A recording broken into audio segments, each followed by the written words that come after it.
Akka mooltaan hordoftoota Orokids Akaadaamii boqonnaa shanaffaa jalqabnee turre boqonnaa shanaffaa 5.1 irratti mootummaa qarooma Misir durii bal'inaan ilaalee turre jechuudha. 5.1 irratti 5.2 irratti immoo mootummaa Nuubiyaa yookiin Kuush durii jedhamuun kan beekamu bal'inaan ilaalla jechuudha.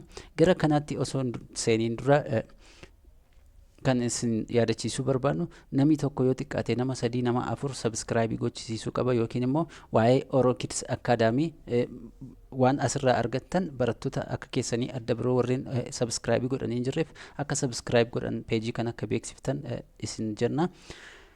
Mootummaa Nuubiyaa yookiin Kuush duriitti yogguu seenu mootummaan Kuush durii yookiin Nuubiyaa durii maalidha akka jedhu bal'inaan gara gadii kanatti waliin ilaalla jechuudha.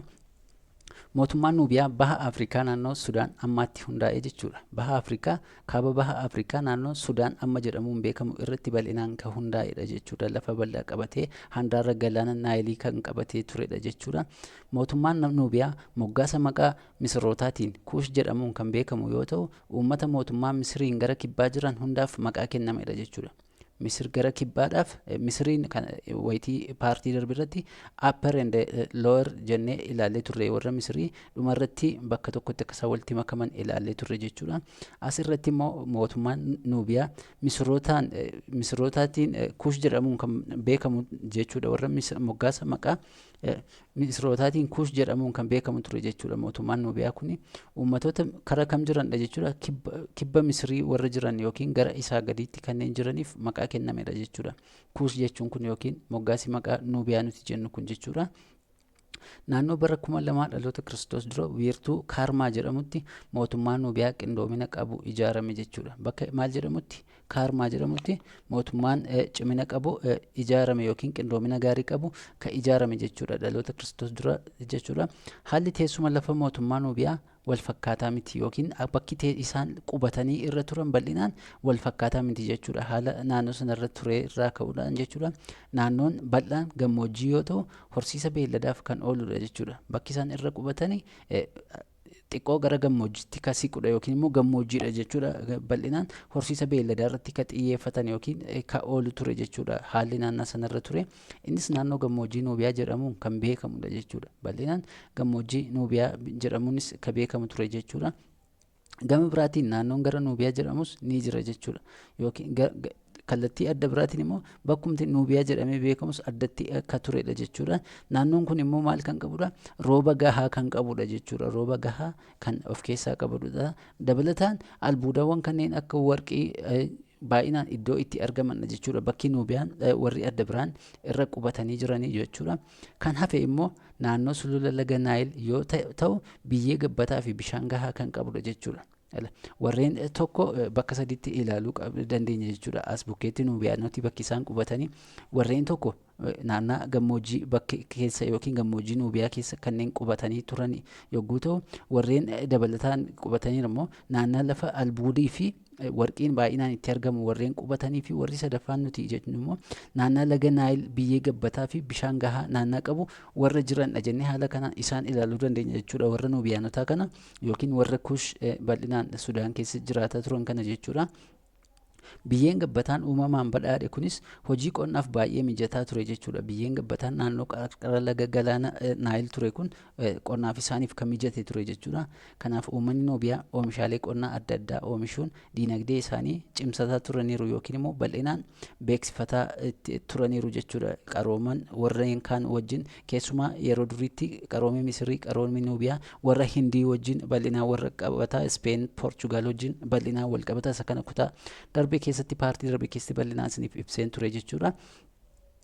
Uummanni Nuubiyaa qonna qofa osoo hin taane hojii daldalaa irrattis hirmaataa turaniiru jechuudha.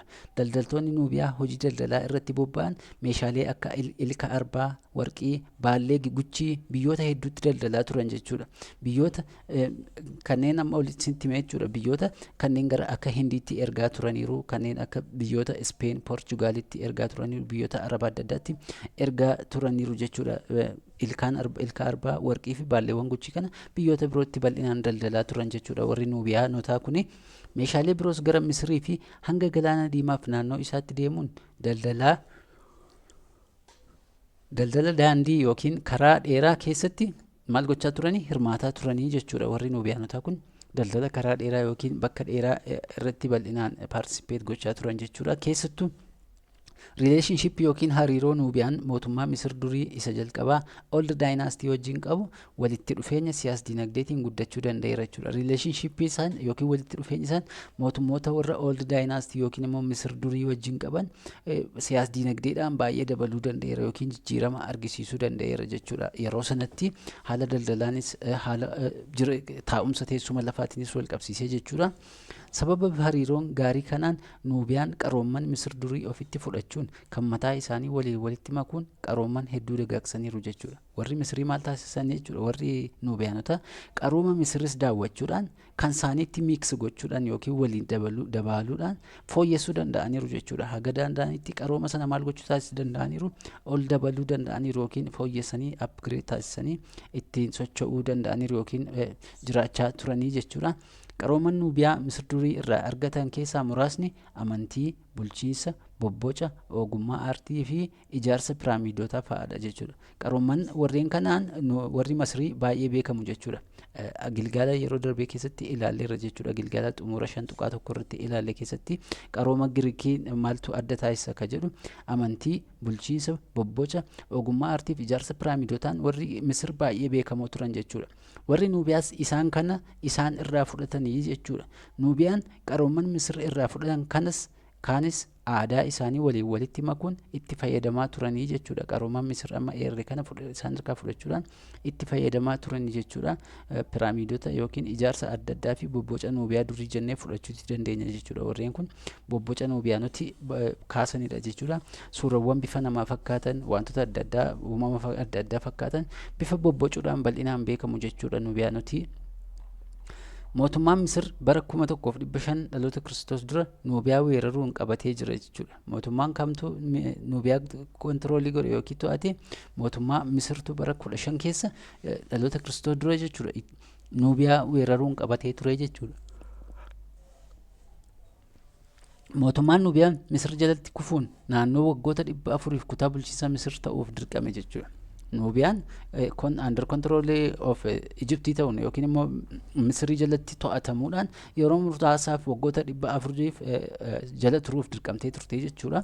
Haa ta'u malee naannoo bara 11 duwwaatti dhaloota Kiristoos dura mootummaan Misir laafaa waan deemeef Nuubiyaan dhiibbaa Misir jalaa ba'uu danda'eera jechuudha. Mootummaan Misir ofiiyyuu keessoo isaatti dadhabaa waan dhufeef maaltu ta'e jechuudha? Nuubiyaanoti of danda'anii ba'uuf dirqamaniiru jechuudha yookiin immoo dependency jalaa ba'anii independent ta'aniiru jechuudha. Of danda'aniiru jechuudha. Haaluma kanaan bara 750 dhaloota Kiristoos dura immoo Nuubiyaan Misiriin of jala galchuun bulchuu jalqabdee jechuudha. Deebistee maal taasifte jechuudha?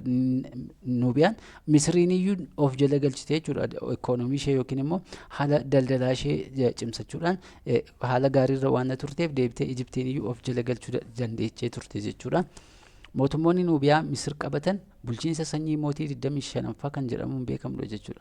Mootiin Nuubiyaa Misiriin qabate kunis mootii 25ffaa irratti biyya sana bulchaa ture yookiin 25ffaa jedhamuun kan beekamutu Misiriin of jala galche jechuudha.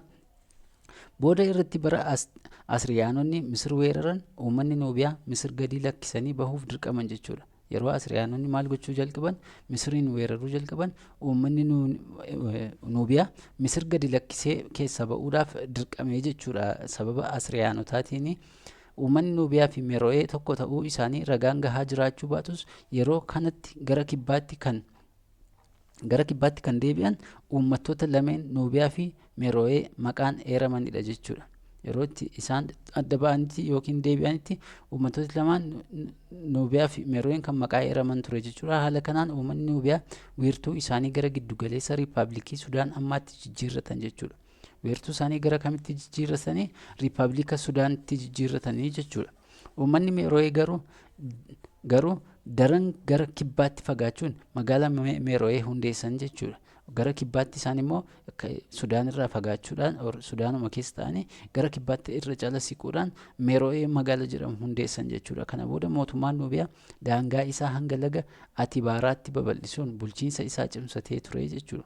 Hanga laga Atibaaraa bakka jedhamee beekamutti babal'ifate jechuudha mootummaan Nuubiyaa kun yookiin immoo yeroo sana bulchaa turan jechuudha. Bulchiinsi mootummaa kanaas hanga dhufaatii amantii kiristaanaa fi islaamaatti mootummaa cimaa kan turedha jechuudha. Hanga amantiin islaamaa fi mootummaa kiristaanaa dhufanii biyya sana seenanitti mootummaa yeroo sanatti ture baay'ee cimaa akka turedha jechuudha.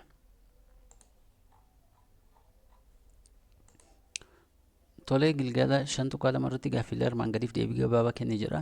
Kufaatii mootummaa Nuubiyaaf sababa ijoo adda baasii ibseera. Kufaatii mootummaa Nuubiyaa yookiin dadhabaa deemuun mootummaa Nuubiyaa Asiriyaanonni biyya isaanii weeraruun yookiin Ijipti keessa Misir keessaa isaan baasuun tokko ta'ee osoo jiru, inni adda biraan garuu babal'achuun amantii kiristaanaa fi islaamaas immoo akka sababa ijootti eeramuutii danda'a jechuudha. Kufaatii mootummaa Nuubiyaatii fi bu'uurri diinagdee mootummaa Nuubiyaa maal turedha? Bu'uurri mootummaa horsiisii beelladaan bal'inaan beekamaa turanii, albuuda baasuun bal'inaan beekamaa turanii, kanneen akka warqii baasuudhaani akkasumas jallisii irrattis xiyyeeffatanii hojjetaa akka turanidha jechuudha. Inni adda biraan mootummaan Nuubiyaa sanyii 25ffaa Misir bulchaa turan uummattoota Kuush maaliif jedhamu ture? Sababa isa Nuubiyaa keessatti hundeeffamaniif hidda Nuubiyaa waan qabaniif Kuush jedhamuun kan beekamaa turanii.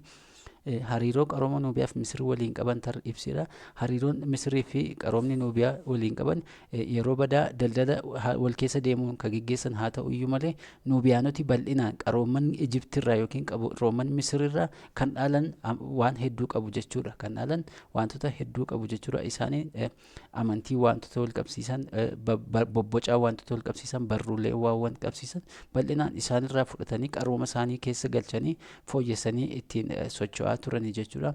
Kunneen bal'inaan kan ilaalle jechuudha. Qarooma Nuubiyaa durii yookiin Kuush durii kan jennu paartii itti aanu yookiin kutaa itti aanu keessatti qarooma Meeroo'ee durii kan jedhu kan waliin ilaallu. Qarooma Meeroo'ee durii fi Gilgala xumura boqonnaa kanaa kutaa sana keessatti isiniif dhiyeessina. Peejii keenya share, subscribe gochuun hiriyoota keessaniif kan qooda yoo ta'e kutaa itti aanu yeroo gabaabaatti kan isiniin geenyu ta'a. Isinis yaada qabdan, qeeqa qabdan toora koomentii keenya irratti nuuf kenna. Peejii keenya immoo hiriyoota keessan daree barnoota keessa waliin barattan bukkee geessisuu hin dagatiina. Galatooma.